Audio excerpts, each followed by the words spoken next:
Deadpool is Pikachu? A phone that folds? Suicide Squad in PUBG. What's this world coming to? All on Geek This Week.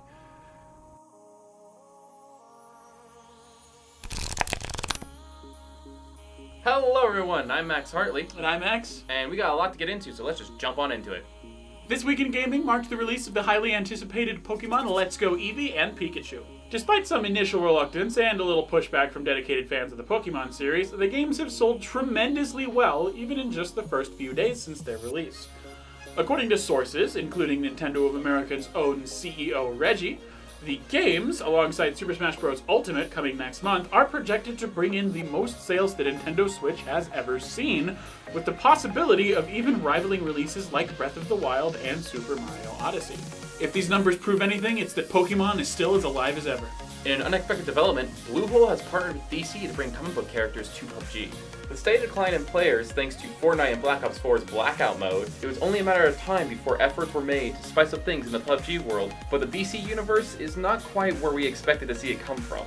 Regardless, in videos shared by the developers themselves, we see two characters dressed as the Joker and Harley Quinn, attempting an escape from the prison on the Miramar map.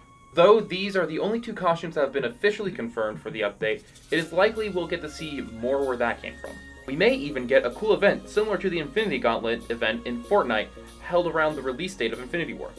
If you're a fan of cosmetics and or DC, now might be the time to try out PUBG. Lastly in gaming, the Army is coming to eSports to get in touch with the young folk.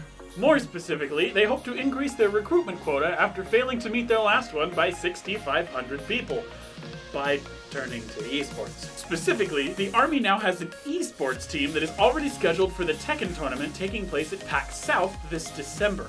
Well, we'll all just say a good luck, have fun to the US Army and wish them luck in esports, no matter how weird that sentiment really is. This week in movies, we got the trailer for Detective Pikachu and oh god, Mr. Mime, why? The trailer features Ryan Reynolds voicing Pikachu with his human counterpart played by Justice Smith, as they investigate the city of Rhyme and its Poke crimes? But more importantly, we got to see Nintendo-approved photorealistic Pokemon, and oh boy, it's unsettling. From the likes of Mr. Mime, to Charizard, to Greninja, the trailer gave us a lot to see. The movie also received a release date of sometime in 2019. We're just hoping we don't get shanked by Jigglypuff in the meantime. Of all the animated series to be receiving a reboot, it looks like Shrek is the next on the docket. If you thought that was bad enough, it's being rebooted by the director of Illumination Animation. You know, the studio behind The Grinch and, well, the Minions. Some good news though, Chris Melandrani, the producer behind Despicable Me, wants to bring back the original cast, including Mike Myers, Eddie Murphy, Cameron Diaz, and Antonio Banderas. Just remember kids, bananas have layers. We also got a teaser trailer for Toy Story 4, and the Spork is my new favorite character. The trailer was quite short, but we did get to see the whole gang holding hands and spinning until the new character, a Spork with googly eyes and pipe cleaner arms, panics screaming, "I'm not a toy!"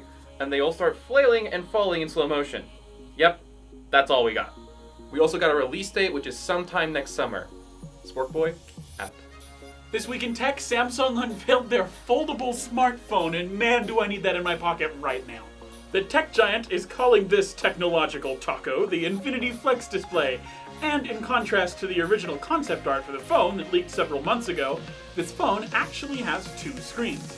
Specifically, the large one seen in its tablet form, and one on the outside of the phone for people to use the device like the average smartphone. Google themselves are officially supporting the device with Android and are working closely to create a specific version of Android for this phone in particular. Though the model is just a concept in its current stage, Samsung says they could easily mass-produce the conceptual device as early as next year. Looks like Samsung decided they wanted to build a tablet that's supposed to fold, as opposed to, you know, Apple's newest iPad. If you're looking for a foldable phone right now, though, look no further than Samsung's $2,700 flip phone. You heard that right. $2.7K for a flip phone. That's more than the highest quality iPhone available on the market. The phone boasts two 4.2-inch 1080p AMOLED displays, one on the outside that can be used like a normal smartphone, and one on the inside for the purpose of displaying their calling app in glorious high definition. The phone also contains hardware that is as powerful as the Galaxy Note 9. Now, the phone definitely won't attract too many buyers in the US, but according to Geek.com, there was quite a demand for this phone in China. So, if you're feeling nostalgic but still want a smartphone, this device is for you. And lastly this week, Stan Lee, the man behind some of the best Marvel characters, has died at age 95. You heard that right. The legend himself, the man behind the Fantastic Four, the Incredible Hulk, the X-Men, Iron Man, Spider-Man, Black Panther, and the Avengers, has passed away. He died in the Cedars-Sinai Medical Center near the Hollywood Hills. We wish his family the best of luck. And it looks like his cameos in the near future are going to be a bit more bittersweet than usual. Oh man, we're gonna miss the man.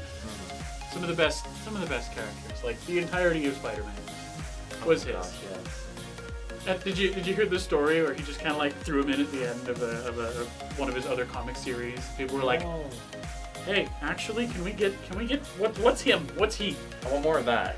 Exactly, and that's the story of how Spider-Man was created. Just in case you didn't know. That sounds accurate to audiences and media.